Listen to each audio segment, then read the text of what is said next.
Welcome back to Dark Nexus. Tonight, it's Act 3, Chapter 144. So we're picking up in Dilathleen, in the seedy, smoke-filled drug den Shuzu. Old, faded, cracked wood panelings covering the basalt walls, weird, squishy paintings everywhere, all of them, no matter the scene, depicting a black mass of something hovering at the center. Don't look too close. Cats in the corners and on the cushions. Oppressive people all around you, most of them shades of blue and purple. We met one of those blue and purple people last time, Roni's daughter, Katerina. And we're about to meet another. Ambassador Quaviandra lounges on a sofa at the center of it all. Wrinkled, saggy, sore-covered skin, black teeth and claws, curled ram's horns, and elaborately coiffed updo, elegant, nearly transparent gown, and an aura of regal imperiousness. And Vic just walked right up to her. So we'll pick up right there, but just as a reminder, Vic has let go of his illusionary false appearance, but the rest of the team is still in their particular dream avatar skins that blend them right into the vibe of this place. And Dora's telepathic bond is still going, everyone, so we're all still in mental communication. So, Johnny, you approach Quaviandra. He walks over directly over and plops down on a thing of cushions right across from her. And what name are you using today? Oh, the one I've been going by for a couple days is Vic. Vic, it's good to see you again. I'd heard you left. Yeah, that's what I heard too. What can I do for you, Vic? I'm sure it's not gonna matter much, but I wanted to come and apologize. Apologize for what, Vic? Come on. Are you telling me? Yeah, it was me. I don't know how. I don't know exactly what I did, but it was me.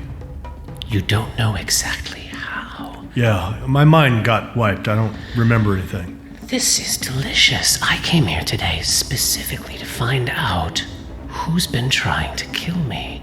Now, I've not been trying to kill you. I just took your heartstone. Has somebody been trying to kill you too? Perhaps this is an opening, Vic. What are you doing, young man? Oh, I don't even know. I'm all messed up. You got a minute? I do, of course. Do you need a drink?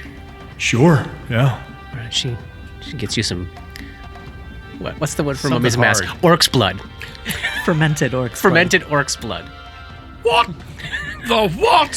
It's not really. It's not, that's just what they call It's it. just the name. All right then. It's What does it taste like? It's an incredibly potent, thick, viscous liqueur. So it's a little spicy, Earthy. earthy, a lot of umami. Very smoky. I'm listening, Vic. Yeah, so I just found out I have a daughter, which I didn't know. Katerina. Yeah. And You just found out. you look at me. You're an expert diplomat, right? Little old me? Shucks. Am I lying to you? Go on. Yeah, so just found out that evidently my past self came here for a couple decades. Got married, had a kid, lived here, and then evidently stole your heartstone. And might have gotten you involved in something else as a means of stealing it, I don't know. And the food? I'm The sorry. robe? The food and the robe. I don't know what you're talking about. Fascinating. You aren't the one who's been trying to kill me. Nope. Well, as you can see, my heartstone is right here. I do see that. And you seem like you're trying to atone for something. Oh, I don't know that there's enough ink to scratch all the things I'm trying to atone for out. Then what is it you want from me? Perhaps we can make a deal. This has been pretty fucked up, but I gotta say that that's a small ray of hope in my otherwise pretty dismal life right now. I didn't know this could be a diplomatic encounter. Yeah, I'm absolutely willing to make a deal. So I need another Heartstone. And it has to be hers. Oh, That's what I'm looking for. What do you need? I need to find out who's trying to kill me. One of my retinue has been leaking information about my whereabouts to somebody. First step here is to figure out which one of them it is. And she casts her eye around the room at about 12 different people, all obviously part of her retinue. It's a murder, Mr. Dinner Party. It is. It is. You figure out which one of them has been selling me out. Give me a day to make a new Heartstone, and I can give this to you tomorrow. You got a deal. My food has been poisoned. A robe of powerlessness was delivered to my house. I almost put it on. Yikes. There have been other incidents, including last week. So maybe I was in cahoots with them. Is this the weirdest day of her life or what? I don't know. That's got to be a She tough. lives in the dreamland. I know. It's a That's tall what I'm order. saying. It's like, I'm This is trying to pretty figure- weird. But it's like these sense motive checks combined with the absolute honesty, Yeah. combined with the like lingering effects of the incense of truthfulness or whatever the fuck. It's just like he's reading like an open book at this Yeah. moment. Here's an idea. Yes. You jack me up, and you say, "Oh, I've got you now." And now we sort of see who's going to try to like off me first. Because if I worked with them, then they know that I worked with them. We make me the target. And you think they would tip their hand in front of these many people? I mean, is there anybody here that's going to notice anything if something goes wrong? Vic, open your eyes. Some people here are only pretending. Are people here only pretending? For sure. There are some, yeah. Okay. This We still have to resolve my second detect thoughts, too, yes, thank you. which will be a higher level than the last one. Let's say you've been catching the edges of this conversation as you're getting yourself into position to do that. All right. What's the DC on that one? 20.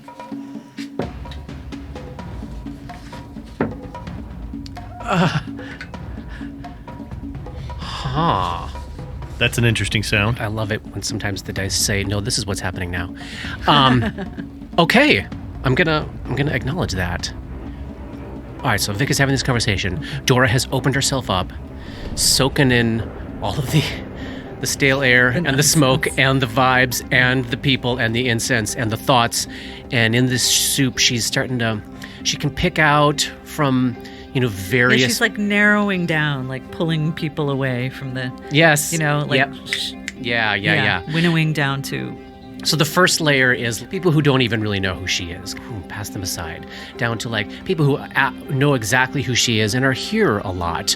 Okay, yes, zoom. Go through those. Down to people who saw what happened last week. You can get an image of there were these three very well-known public figures. Gerardia, Kashili Kuri, and Quickskin Deathnell that literally just flat out attacked her right where she's sitting right now on the sofa. It was the craziest thing. They stepped up, called her out, started attacking. Then a fireball went off from no source anybody could see. A bunch of shit started flying around, again from no visible source. And in the mayhem, Quaviandra was knocked to the ground, and then just as suddenly as it all started, it was over. Quaviandra roared to her feet and cut through Gerardia, Kuri, and Deathnell with her teeth. And as they were being slaughtered, those three seemed completely off guard, looking around like, where's my backup? Essentially is how people had processed it. Like they thought They had thought been manipulated into attacking her so that somebody could steal her. Exactly. And then as you swim deeper into that, you start getting into members of her retinue, including a woman named Aminetta, who seems to be a steward, a blowhard named Doltheth, her professional prognosticator. I talked to him. And then this natural one happens. Oh, no. Which is a woman named Kavriki. So she's this lithe, pale blue-skinned woman with orange eyes, dark blue hair bound back in a loose ponytail. She's wearing layers of flowing pale silk fabrics. She looks and moves like a dancer, and she has all about her person tambourines, little finger cymbals, all sorts of like percussive elements. Yeah, she seems real bardish, or like a musician of some sort, musician dancer type. She rolls a natural 1 on this detect thoughts spell. So as you're narrowing in on her, so she's standing across the way by an entrance to a different one of these private rooms behind a red curtain.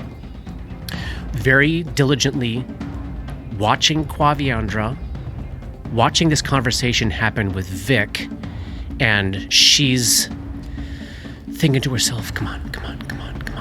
Take him back to the room. This is my chance. Dora relays that through the telepathic bond to Vic, to Grip, to Dabs. Make no moves upon her, but keep your eyes on her. Do not give away that we know what she is thinking. And she keeps concentrating. So Vic is going to lean in and go, All right, so I have a compatriot here with me, and she's detecting thoughts. And she says someone named Kavriki?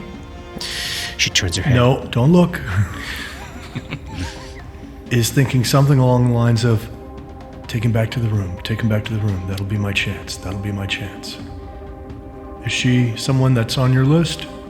Strangely enough, yes, she says through her terrifying teeth. All right. Well, my friends and I would be happy to help take her. If you want to say something to me, I can relay it to them in my mind. That's my private room back there. Take her back there, do away with her, and my heartstone is yours. Do you want to, start to shuffle me that way? Of course.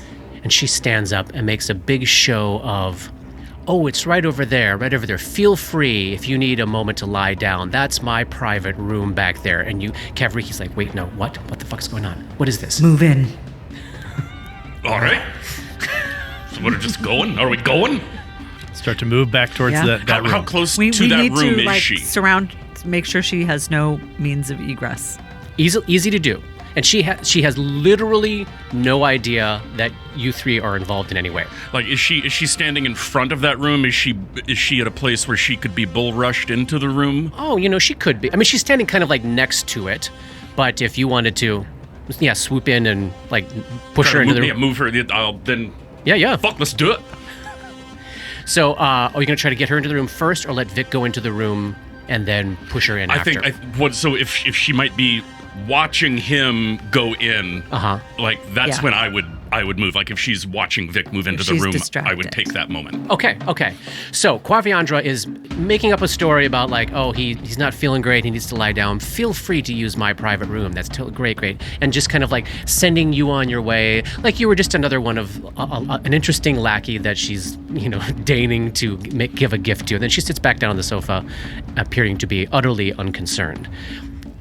Kavriki is watching you. You head into the room? Yeah. All right. And the three of you are unobtrusively moving that way. Yep. If you were looking at an aerial Yes. of this room, it would be clear what's going on. Yes.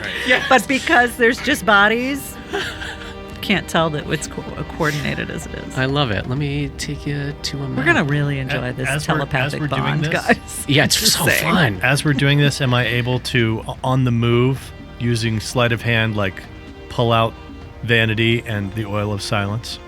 Oh, sure. Awesome. Give me a sleight of hand check. I think you can manage that while you're on the cushions talking to her, Okay. before she gets up. Like you're just, you're mucking around with your stuff. That is a 23, and I'm going to spend a point of inspiration. 29. Well spent. 27 perception check over here. All right. Let's say this right here is the door, or the curtain to that private room. That had been the room that Vic was talking to Katerina in. Okay. But the room that Vic is heading to is right there. Are you still detecting thoughts? Yep. Awesome. I've got 9 minutes of it. So Vic is heading this way. Is going to basically pass right by Kavriki to go into this private room there. But where do you think you all would be as Grip is closing in on Kavriki? I would have been here. Coming from that direction. Yeah, And I would kind of come from down there, the side. right? Because in we're that close to line, door. like try to get her that way. Yeah, I think so. Maybe if you and Dabs had been still hanging sort of by the room where you had been near Vic, easy enough to do that. So maybe Polly, you're down here-ish or by the plant, trying to get out of the way of people trying to pet you. Yes. So basically here, Vic is heading on a beeline towards this private room, towards the red curtain. Dora had been on the other side of this Vic and Quaviandro conversation, is now essentially following in Vic's wake behind him as he makes it that way.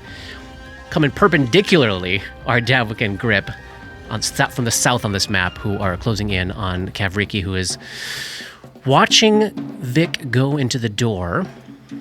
As you're about to step past her, Vic, she reaches a hand out and touches your shoulder, looks you in the eyes, and shakes her head. I act as if like I didn't even notice and just keep going. What is she thinking? That he's going to trip the poison trap. Stop, Vic. There's a poison trap in there. Vic goes, Quaviandra said I could go in. If you know what's good for you, keep walking. I'm satisfied. I think during that exchange is when I would You do it? try to go and push her in. All right. So I don't know, is bull That's rush the best yeah. thing to do there? That's the thing to do. as he's doing that, can I do the thing of like, I see him eyeing up for the bull rush. Can I take a 5-foot step out of the way and I'll do the aid another action. Yeah. Great. Nice. 100%. Oh, this is like basic rules stuff, guys. It's nice. It's adorable at Love ninth it. level. I love Yeah. it. All right. You would certainly, Robert, have the opportunity here. You know, she doesn't know she's in combat before this hits her. So if you want to take a feat, you certainly could. Or a couple. As you're charging up on her. For those bull rush Well, ones. yeah, then Ooh. How about a little combat advice? Telepathically, it's a move action, right? You could still maintain your concentration. Yeah, Yes. for sure. I think I only want to use a Swifty, so I'm only going to take improved bull rush. Okay. Just to prevent any. Does that give me an actual plus on the roll, or is that Sure just does. a no? Sure does. I think it's +2. Dora just says, "Don't enter the room yourself." No, that's the plan. That's the combat advice. You know, after going up against Bokrug to get the last thing, I kind of just feel like this is nice. It's nice. It's a lot chiller. I like it. So little of the stuff here is driving you mad.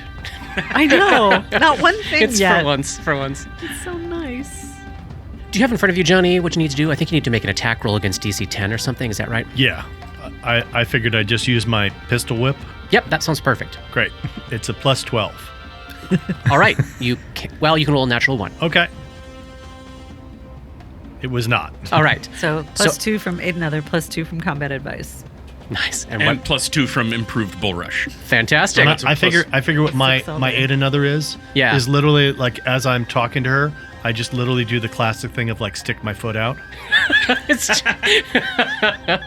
as you see the form of Grip like bearing down on her, zoop, the foot right. goes out.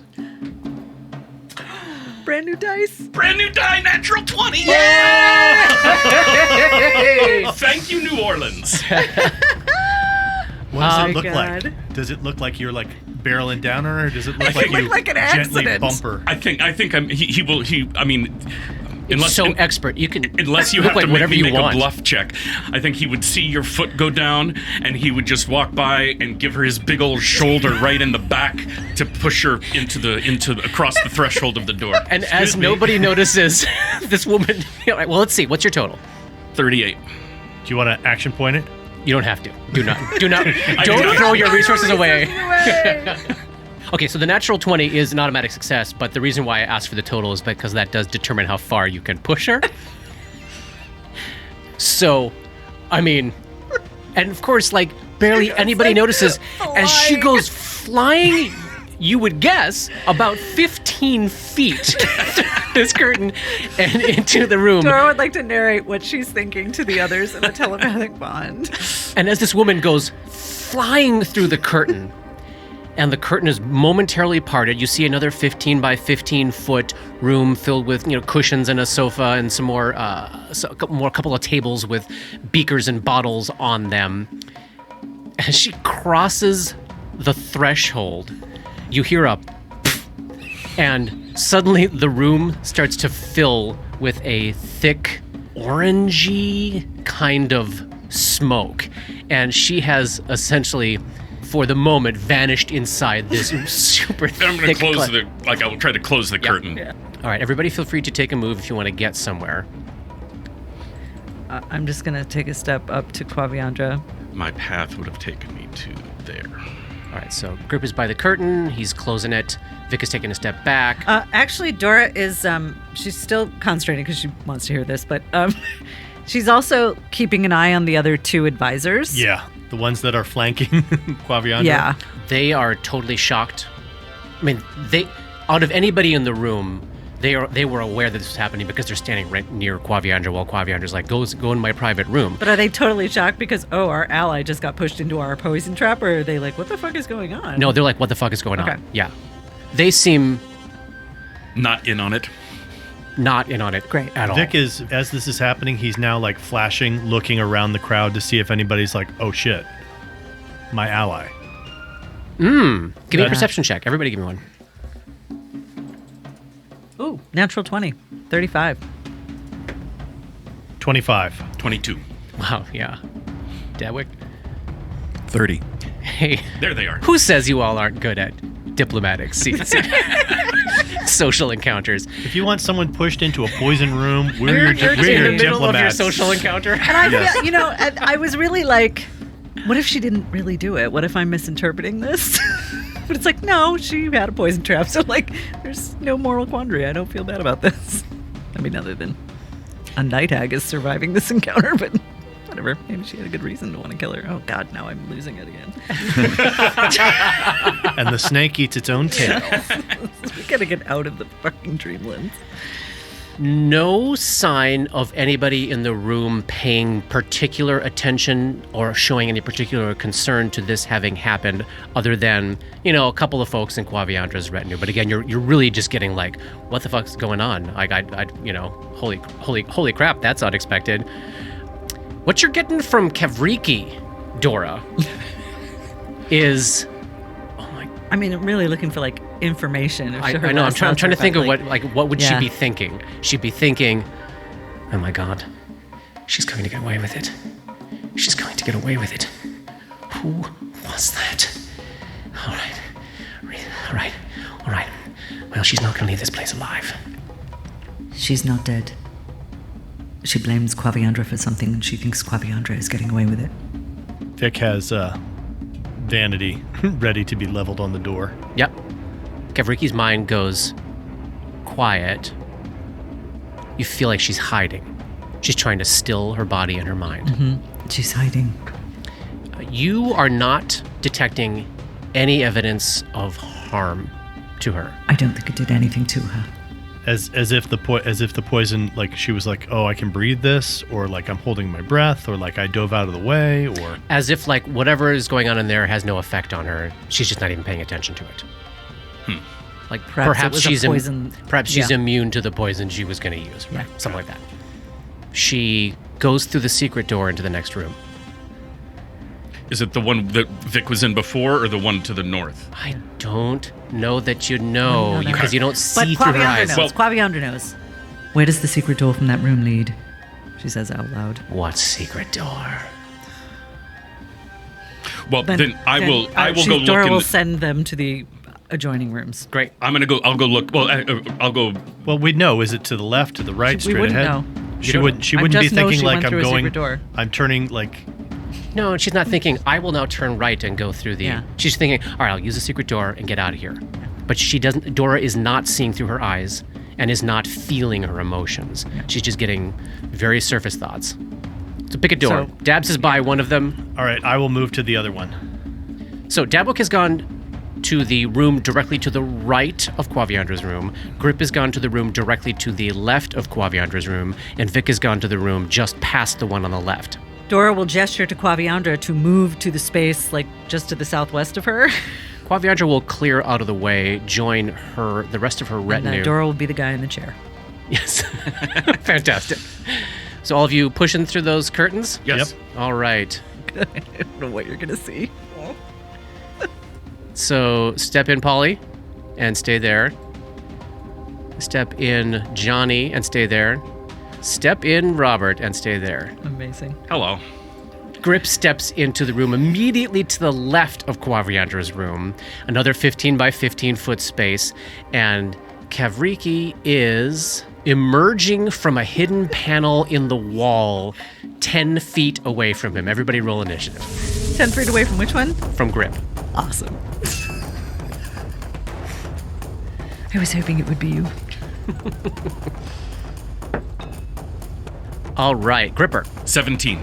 And let's see, next closest is Vic, 14. Dabwick, 10. and Dora. 21. All right. Ooh. Yeah, round one. Kavriki's, she seems lightning fast. She looks you right in the eyes with her orange eyes in this dead center of her porcelain-like pale blue face. Grip. And as one hand is reaching down, she takes one of her tambourines and runs her hand through what looked like all of the little, Symbol-y the little things? metal jingly jangly symbol-y things, and she comes out with. It turns out they were all shuriken, and she's holding them. She's holding a pile of shuriken in her hands, and she looks she looks you in the eye, and she says, "Down with tyrants. She will not sell those souls in my city any longer." And she hurls a shuriken at you. I don't know your town. I'm just here for a job. 28. Miss. Because my armor class is 30 now. Wow. although we Flat-footed haven't- though. Yeah. Oh, flat-footed. Yeah. Flat-footed. Maybe still? What did you say? 28. No, Yeah. okay. It's a 25 for flat-footed. All right. Only 2 points of damage. However, it is poisoned. I was waiting for the sneak attack damage. No sneak attack damage. All right, you take 1 more point of damage from the poison and give me a fortitude save. 26. All right, whatever it is that's poisoning this blade seems to not have any effect on you. You can see what looks to be like she basically stepped through like a little 5-foot wide tiny corner hallway between these two rooms, and there is some of that orangey smoke from the other room starting to slowly billow in. It doesn't look like it's going to fill this space, but you can tell that it's still going for the moment. Okay. All right, so she used a move action, she used a standard action. Dora, you are aware the fight's going on. You see Grip in that open curtain doorway there taking a shuriken shot. Yeah. You are up. I can't see her. Correct. So I'm going to take a 5-foot step. And I still can't see her. Blast. I think Dora would be able to tell from where Grip is looking that she would have to get all the way up kind of by where Vic is to even get a bead on. This is a big curved room, Yep, and the yep. angles are bad. Yep, okay. So instead Yeah. of doing anything about that, Dora will cast haste on herself, Grip, and Vic. Oh. Hasty. Nice and tasty. She does that by thinking about a fox darting between people's feet. Oh. She's casting it for the first time, And not from the scroll. Feeling a sense of impatience. Just kill kill on with It's it. very Tima-like. It's very the four of them, Ray, or the five of them, Ray, Gulliver, This guy. Gull, or Roni, Roni. Griptusk, and her are walking, and Reynard is darting beneath darting their around, feet. and Yeah. she feels annoyed, impatient. Gripper, as you you feel this sudden burst of speed rush into you as you are up. Fantastic. So Grip's gonna. She doesn't know what's about to hit her. He's gonna take a 5-foot step. Yes. Gonna use his new Dan Bong Here we go. for I think the first time. Ooh. Nice. But we're gonna flurry that shit. Flare it up. I've got power attack on. Yep. Oh, he was gonna do a swifty to switch his feet to. Does he know what she is in terms of dedicated adversary? She's human. So he'll take dedicated adversary human. Blue human. A blue meanie. So we're looking at how many attacks does he have? 5. 5. Oh my gosh. So two at your highest, 2 at your lowest, then an additional 1 at your highest from haste. I mean, So we're it's not go- funny. so she has a real Full, balls, yeah. low, High, low, full, high, low, low, high. full. Okay. Yeah, All right, great. Attack number 1. Here we go. 28. Keeping it. Let's learn things. That is a hit. She seems incredibly fast moving and lithe, but that does land. She's not wearing any armor. Wow. And as you are as you're clocking more and more of her, as your fists or as your danbong starts to smash into her, you're guessing maybe a little more monkey than perhaps ninja or roguey. So that's 10 for the first attack. Yep. Second attack. That's a 14 plus 9. That's a 23. Keeping it. Yeah, I don't feel like spending an action point. You do have your stamina points that you haven't Oh. spent any of, so you could spend like. Good call. Yes, I will get up to whatever I rolled the 28. first time. So 28. 28. Yep, that's a hit. So 17 points of damage on the second attack. Yeah. 27. Third attack, back to full bonus. That's a 9 on the die for another for a 23. I don't know. I can't keep spending them all in the same round, can I? Stamina, yes. Yeah. Oh. Then fuck, I'll spend another 5 Hit. for 11 points of damage. She's bloodied. Fourth attack.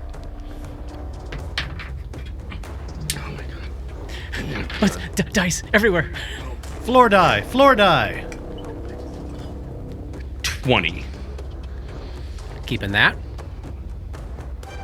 How much stamina you got left? 3. Want to use them? Yeah, we'll spend it to learn. 23. Hit. Oh my god. Shit. You just spent 10. when you didn't 11. need to. Another 11. And Uh-huh. final attack. 21. I don't have anything else to spend. I'm not going to spend an action point. She looks like this hit could drop her. Do you want to spend the point to drop her in one? Single round. Damn you all! Yes. Yes, throw them away! For a 4 for a 25. Yeah. And 15 points of damage. Boom, boom, boom, boom, boom! And flattened against the back wall of this secret passage as she crumples to the ground, beginning to die. She stares up at you. She sells souls. How could you? How could you? It's a long fucking story. You're probably chaotic good or some damn thing, Something like. but Nice try. had to be done. All right, you gonna let her bleed out and die? Ask Claviandra. Okay, I'll put her in a half orc Nelson. Yes. And I'll So take. wait a minute. You know, if you give her to Quaviandra, she might then torture her. She might do things to get more information. That's right. And you know that the deal that was made was Kill her. You Get get her. rid of Finish her her, and yeah, It's a mercy. she might take her soul. be a mercy. She, Oh, we haven't done that in a while. if you let her take hasn't been her, in a she's going to while. take her soul. Yeah, you do know that. I will speed it along. Snap her neck. That seems That was over Nicer. so quickly. All right, so her body is lying in a crumpled heap in the secret passage between Claviandra's room and the adjacent room. What are the rest of you all doing? Vic is going to move back out of the room and move over to Quaviandra and go, I believe we've taken care of our end of the deal. She's finished. Yeah. Were you able to determine why? You just said you wanted her finished. Fair enough. I'll be here tomorrow. See you tomorrow. And she fucking strolls out like she owns the place, just leaving you all to deal with the corpse in the secret room. Oh, not gonna. I'm just gonna walk away from Walk that away shit. from it, yeah. Just close the secret They got people door. for that, I'm assuming. Close the curtain. Do. How do you spend your day? I am going to Sightseeing. go back to Katerina. Are you gonna find Katerina? Yeah, I'm going to find Katerina. What now, Dad? You said that your mom was missing? She hasn't been home. Yeah. Do you have any idea where she might be? I've checked all the places I could think of, Dad. Look, I'm just trying to help. I know. Well, you know her. I don't know her. I don't know her name. I don't know what she looks like. I don't know anything about her. But I'm trying to help. Iniri is her name. And Yuri. Yes. Well, if you want to help, tell you what, hang around till my shift's off and we can walk around the neighborhood a bit. Yeah, I could do that. All right. So Vic's going to spend the evening helping her look for Iniri. What about the rest of the three of you? And he would say to the rest of me, he's like, You don't have to help if you don't want to. I got nothing to do in this town. If you want some company, I'll come along. Thanks, brother. Dabwick's very interested in seeing the sights of the city, if possible. I have a feeling we're probably going to see some sights. We have some time before the shift is over. Yeah. She just started, so good probably 6 hours, 6 or 7 hours still. We could walk. Is it daylight? Yes. Yeah. It's like Good. 10 in the morning. Like, I'm so going outside, totally like, poking serious, your like, head outside is like, we could- oh yeah. my God, it's actually day. We could go sightseeing. Yeah, why not? What kind of shopping is there in Dilathlene? Oh my God. Do they have one of those double-decker buses? or like those buses that are, it's a bus, but then it goes in the water as well? Like They in just Boston? might. They just might. So so we Taurus. leave this body crumpled in the secret Yeah. passage between these rooms. and you can actually close the two secret Yeah. doors. So it'll just rot in there until somebody smells it. Yeah. Well, Perfect. And if that's her, if it's Quaviandra's room, then she'll have to deal with it She'll at some deal point. with it, and Yeah. as it should be.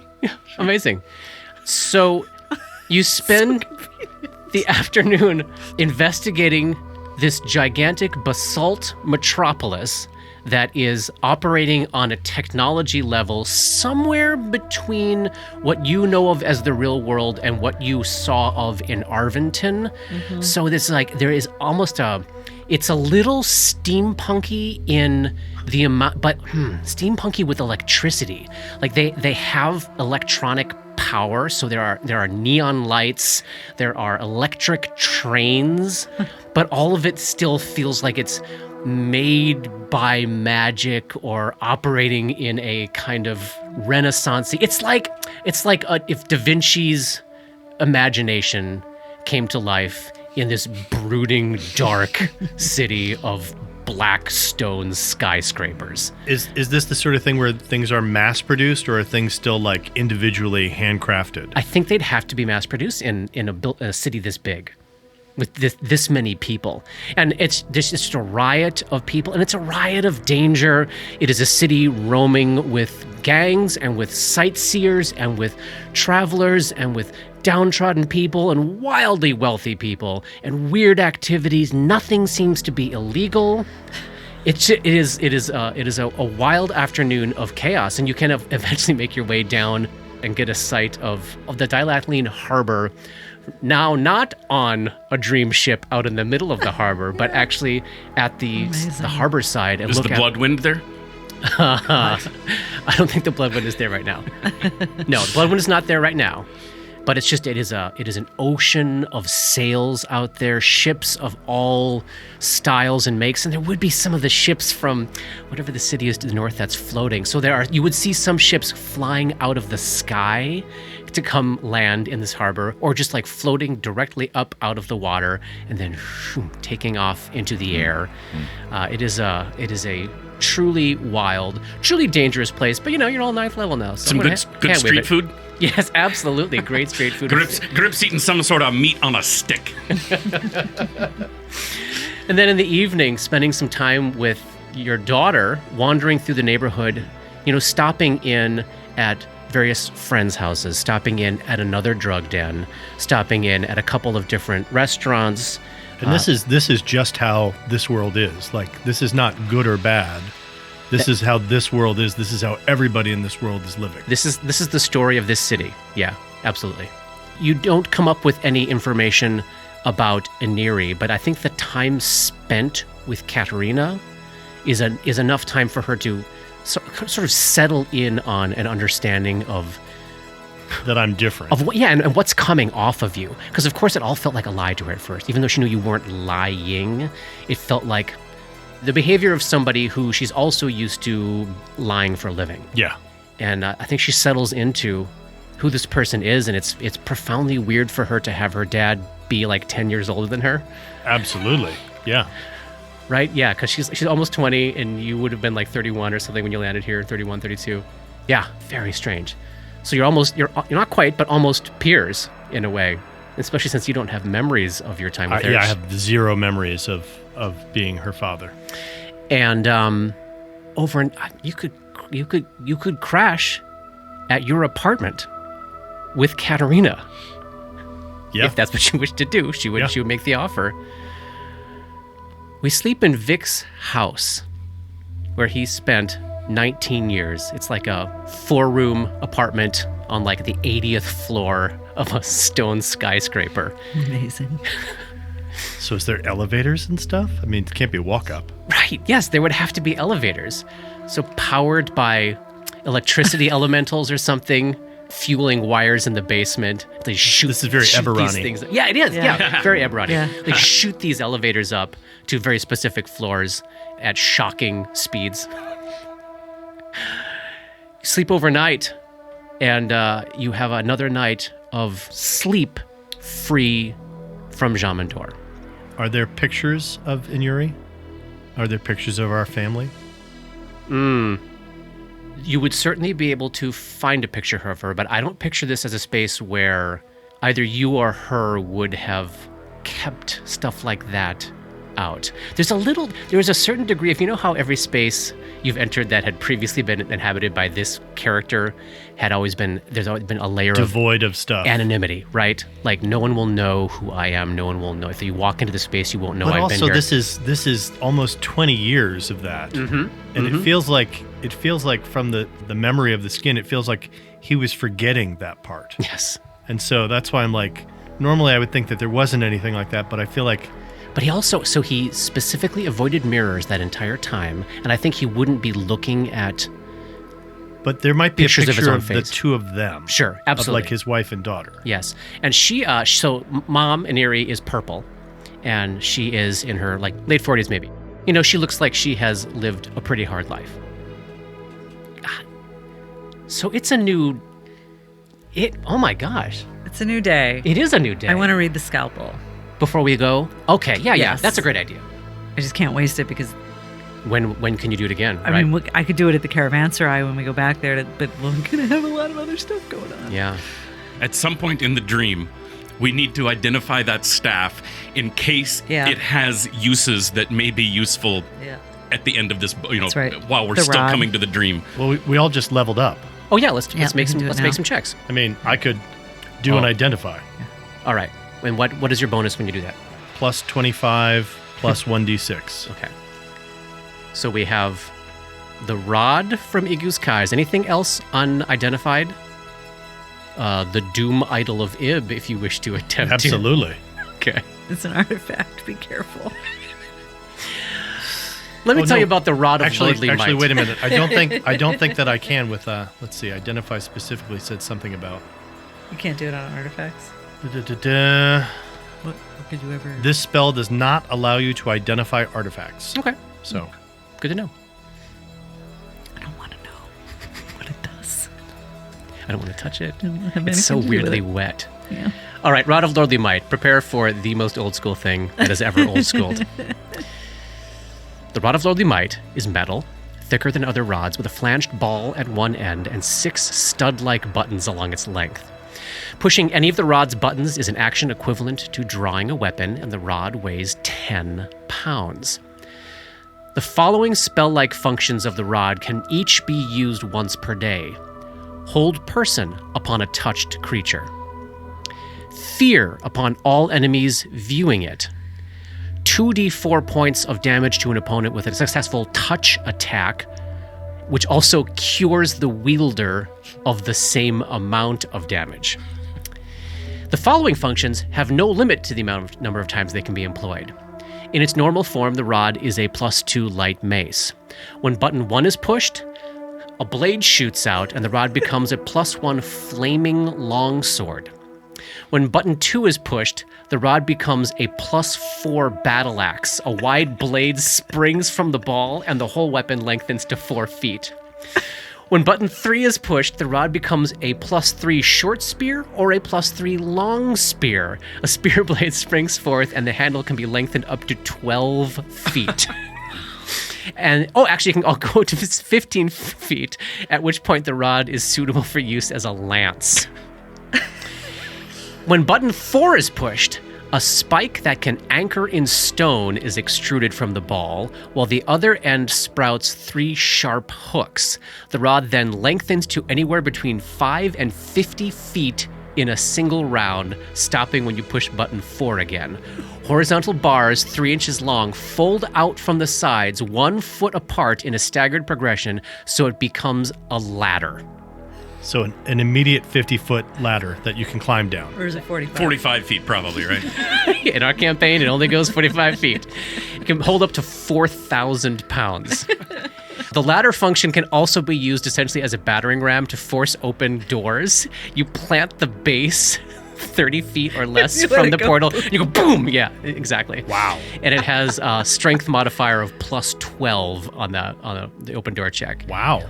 And when button 6 is pushed, the rod indicates magnetic north and gives the wielder knowledge of his approximate depth beneath the surface or the height above it. It's so fun. I just want to say, had you been wielding your Vorpal sword at the beginning of that fight, I would have got to cut her head off. You would have got the crap! That's so close. Oh, well. Sorry, she probably didn't deserve to have her head cut off. no, she probably didn't. That's No, what she Dora was says this time. she was fighting for the side of good. Yes. I don't want to talk about it. And then we're not going to give the Doom Idol of Ib to Dabwick and have them attempt to. No. Okay, great. Thank All right. you. And then Dora sits down with the razor, the scalpel. Sorry. Scalpel. Yeah. Oh, we forgot. I didn't even make you make the roll last I time. know. Can you even fail it anymore? I have a plus 15, Oh no, it's DC 15. All right. and I got a 30 for this one. Oh, perfect. You sit down and sink into the pool of time. Of dream time. The pool of dreamtime. You see a young man walking through the streets of his adopted home. There's something a little weird about his body. His wrists are so skinny. His arms are so long. His head's a bit big. He can't quite keep his hair out of his eyes. Though he only answers to Ray now, and soon he will be known as Father Ray. He still thinks of himself as Braden, even though the hateful old witch gave him that name and left her mark on his soul. But he's no longer a child. He's an adolescent now, physically developed, but emotionally stunted, yet trying to grow. He's in a period of transition. He walks the streets of Agorian, the capital of Cheliax. His hands are deep in his pockets where he grips his favorite scalpel tightly. No one can see it. It's a secret. Braden leaves Dice End in Cheapside. He strolls through the Triumph.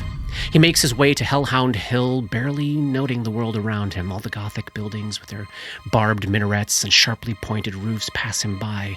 The Hell Knights lurking outside the Long Market, the slaves in Whipcrack, the prostitutes outside the Tall Tale Brothel, all of it passes him by. None of it matters because he has a secret. Today is the most important day of his life. Braden had never been a person of faith. Not until recently.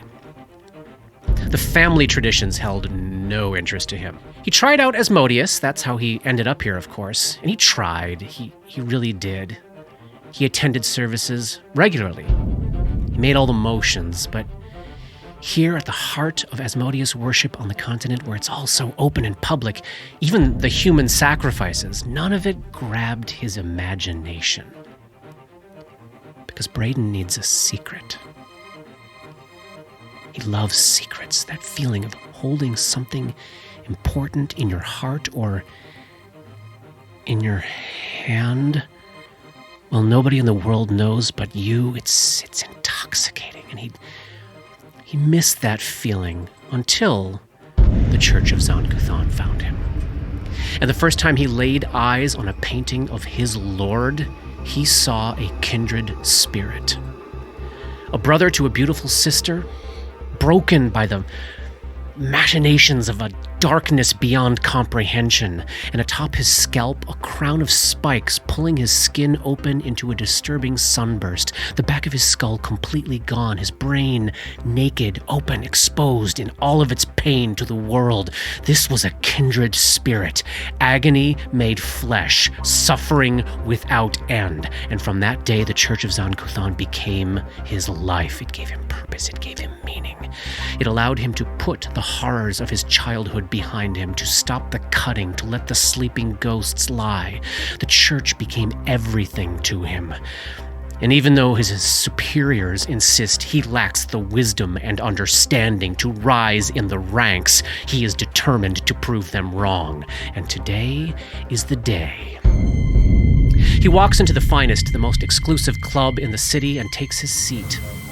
Soon the man arrives, handsome, fit, patrician, perfect hair, infectious smile. His clothing is the finest of the fine, and there's a package tucked under his arm, obviously too heavy for him. Yes. A gift for the celebrant. It turns out to be a weapon, a Van Horten family heirloom. It's a good gift. Braden is pleased. They feast to build up their strength, and then later that night, the celebrations begin. In the crossroads of a series of murky sewer tunnels, gray stone walls covered in oily black fungus, a smooth obsidian table with restraints, a cluster of acolytes preparing the needles and saws, but Braden brought his own scalpel. Weirlai had always hounded him mercilessly about how weak he was and weak-willed. She climbed up into his head and convinced him he was worthless. He wouldn't amount to anything. He couldn't do anything. He couldn't withstand anything. He couldn't survive anything.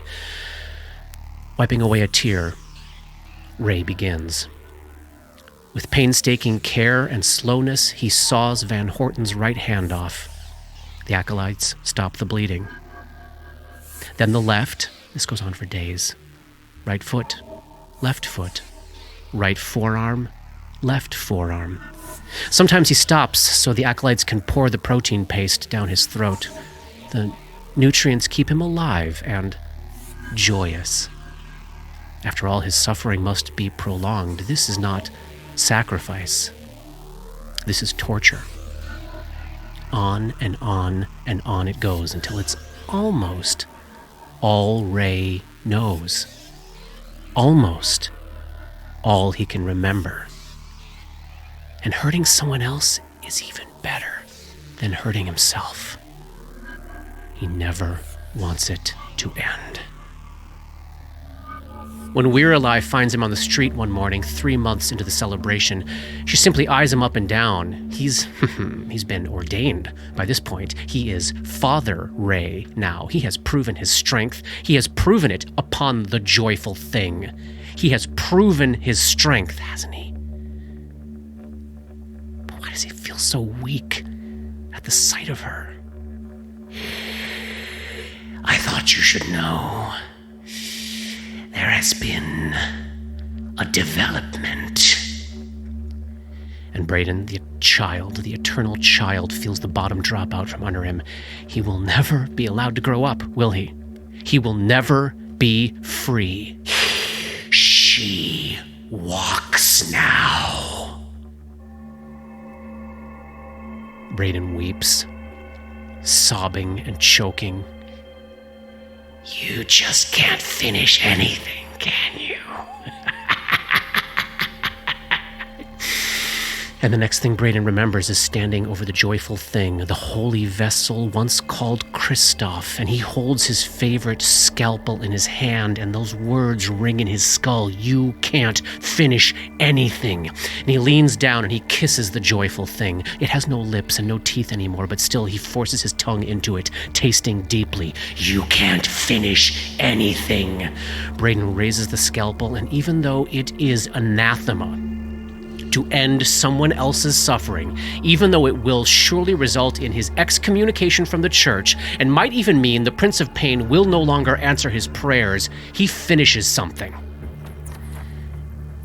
And this time it's easy. Killing. And this time, only his second time, believe it or not. It's a choice. A choice he makes to prove the strength of his will. He didn't ask for this life, but he will take control of it. All he wanted for years was to die. But he was too weak to kill himself or anyone else. And now all he wants is to live, to survive this, and to bring as much darkness and pain into the world as he humanly can. And to kill his fucking mother. Screaming and weeping, Braden stabs the scalpel into the joyful thing's heart over and over and over and over until the vision fades.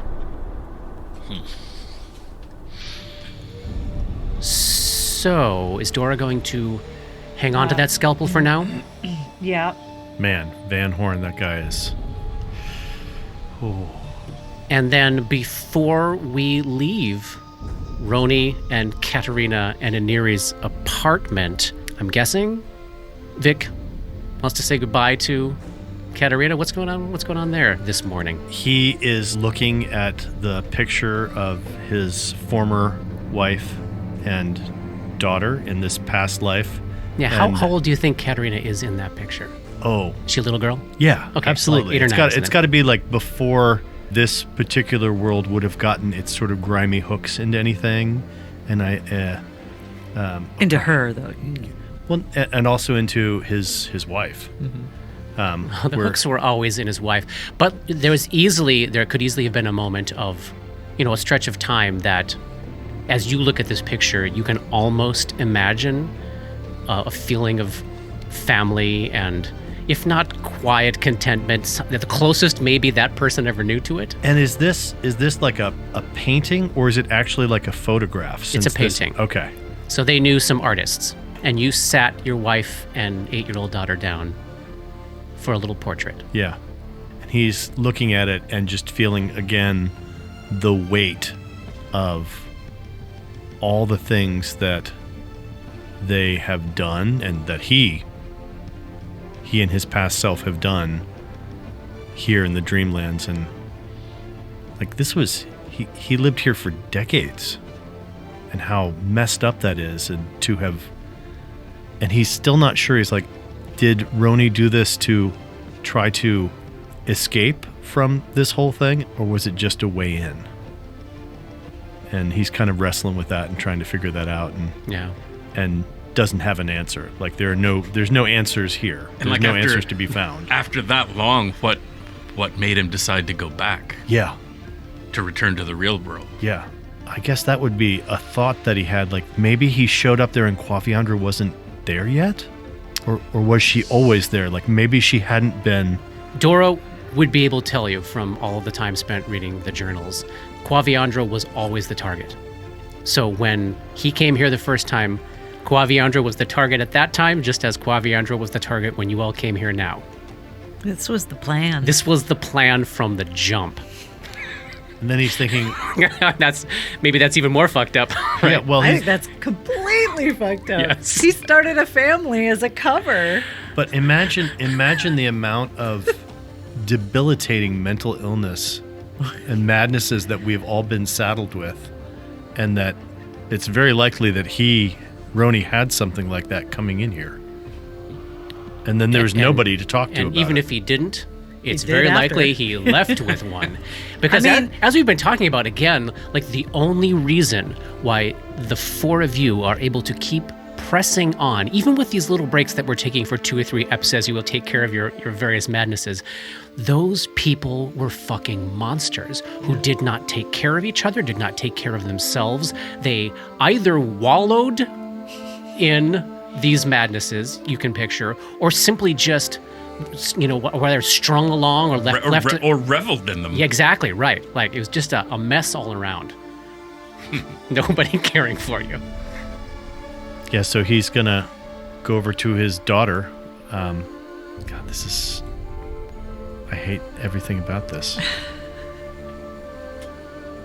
Hey, how you doing? You get a little sleep? Yeah, Dad, yeah, I did. It was nice to have people around the place. Look, I have to go, but I want to come back. What does that mean? When? I don't know. Time operates differently here than where I'm from. Is this my fault? No. I mean, I asked you about the No. tattoo, and You're- then you you're left. You're the reason I want to come back. You're the only reason I want to come back. Make sure to tell that to Mom next time I see her. I'm giving you shit, Dad. Okay. Thank you. Do you think your mom's okay? Has she done anything like this before, where she just disappeared? Yes. She has. I don't know that she's okay, but we probably will see her again. Is there anything that I could? Hey, Grip. Hey, We still have those rubies? we've still got them. They're just taking up space in this fucking bag, aren't they? Yeah. Look, this isn't a bribe. It's not a payout. It's just a little security for you. Oh shit, those are Lang rubies, Dad. Yeah. Is that helpful or no? Potentially dangerous, but I mean, I think I know one of your freaky friends I can talk to. I mean, I could. This will do me well for a long time, thanks, Dad. As long as I don't get killed for possessing them. Which I don't think I will, Dad. It's okay. Fuck.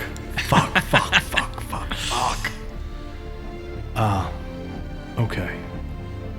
I love you. I gotta go. You are different. Well, that's good to know that I'm not completely like that fucking sociopath. Yeah, And I'm sorry. I'm sorry too.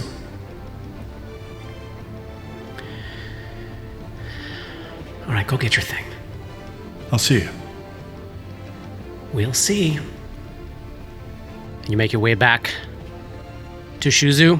Well, before we go, I will cast the telepathic bond on all of us. Okay. Just as a precaution. Vic absolutely would have, like a total creeper, Ooh. in the bathroom of his apartment, gotten some hair of Katarina's Oh, and like just Nice. tucked it away. some of Katarina's neon blue hair. Yep. Yeah. Nice. dream hair. Yeah. We're collecting so many body parts. But can it won't come back with you, right? It won't come back with... To the real world? Yeah. No, but it will be with him every time he manifests in the Dreamlands now. I was thinking you're just taking it so we could scry on her. Oh. Because I have no heart whatsoever. That's We what I could thought. scry on her From in the From the Dreamlands. Dreamlands. Yeah, Right. you could. So, mid-late morning, back down into the smoke and the press and the haze and the goggles and the squishy pictures and the crappy wood on the walls and the floor and the fabric everywhere, and lounging imperiously on her, what appears to be at this point now, her sofa, is Quaviandra, and she's wearing what looks like a new Heartstone, this one made of ruby. It looks a lot like the one that you all dealt with back in Thrushmore, actually. And she is holding in her hand, kind of rolling it around in her fingers, the orangey jacinth that she had around her throat. Is she making Yesterday. it do that finger dance thing that people do She with would, of course, coins? be good at that kind of shit. Yes, she's actually making it dance around her knuckles, absolutely. Hey, As promised, she reaches out, holding the stone in her hand. deal's a deal. It is indeed. He takes it. And you all feel it. Your own little version of it. The ticking clock just started. It has left her possession. You now have 30 days, 30 dream days, to get that thing to the Mad Poet's oasis. Dorcast's message. Mm-hmm. May we speak privately for a moment? Go on. Dorcast's telepathic bond on herself and Quaviandra. I only want to know if you have already taken the soul of Aniri. What is your name, young lady? Dora. Dora. Why would you think I would care about a server at a drug den? What possible interest could she have to me? I only wondered if she was taken as punishment or to hold over the head of the person who took your last Heartstone. You're very bold in asking me, young woman. I like it. Dora smiles. I did not waste my time on a soul that petty. I would not soil myself on it. Does that answer your question, young lady? Yes. Thank you. You think quite highly of yourself, don't you? I think no more highly of myself than you think of yourself, I'm sure. Come back. Please, come back. Or visit me at the embassy. She slips you a little card with an address on it. Dora tucks it into her scarves, around her collar. Right. I don't know where she pulls it from.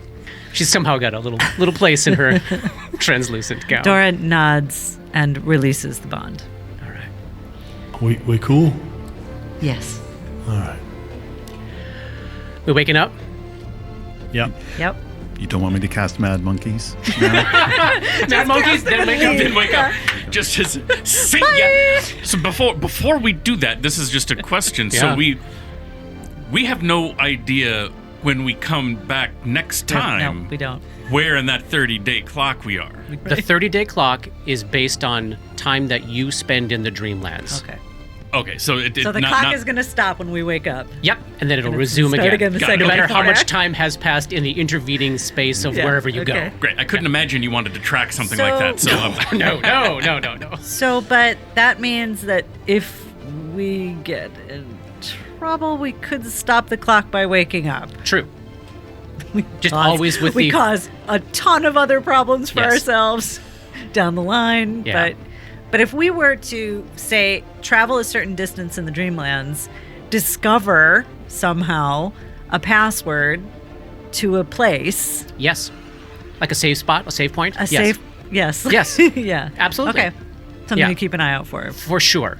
Yeah. just gonna look for that glowing yellow Yes, sign and that we stand know on is it. the Yeah, save Yep, point. Yep. Yeah. Yeah. You now have all 7 gifts for the Mad Poet in hand. Chapter 144. You first found the books in Lowell's footlocker in chapter 69. Oh my God. Not knowing what they were or how central they would become to your lives at the time. And we, by the way, we recorded that episode in October of 2023, believe it or not. Wow. You skimmed through the books in chapter 90. You explored the Dreamlands for the first time in chapter 95, where Dabwick immediately died. You uncovered the list of gifts itself back in chapter 99, and you began this epic 7-part dream quest when you first bamfed into Brellin's ballroom back in chapter 103. And now, 41 chapters and 42 episodes after that, you have them all. Viscount's Signet Ring, the Feline Tale, the quest that killed the Gripper, the Captain's Tricorn, the quest that took place on 2 planes of existence, the Red Webbed Foot, we remember that one, the Skull of Ghoul Royalty, the quest that killed Vic, the Greenstone Idol of a Water Lizard, where Dora looked a great old one in the face, and now the Ambassador's Heartstone.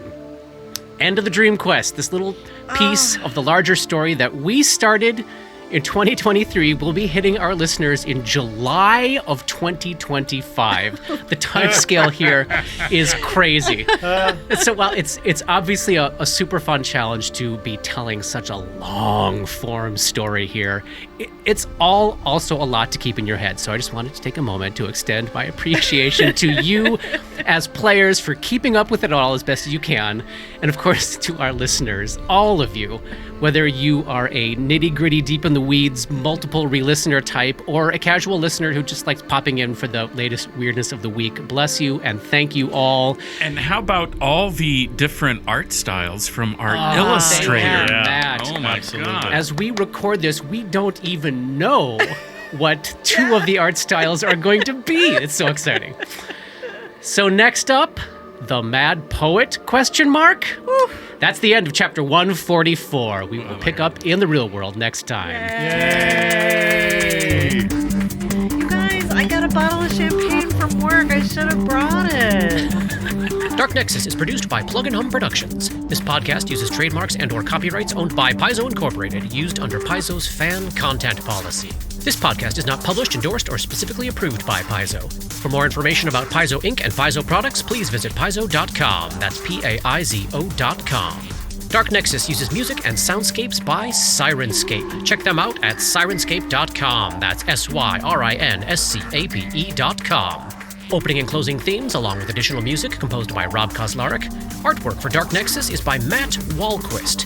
And thanks to DMCP, Richard and Ari, Paul and Shannon, Scotty, Jason, Jess, Joe, Chelsea, Matt, Dave, Derek, Darren, Michaela, JH, the Biscuit Buddies, and everyone we've gamed with over the years for all the memories and inspiration.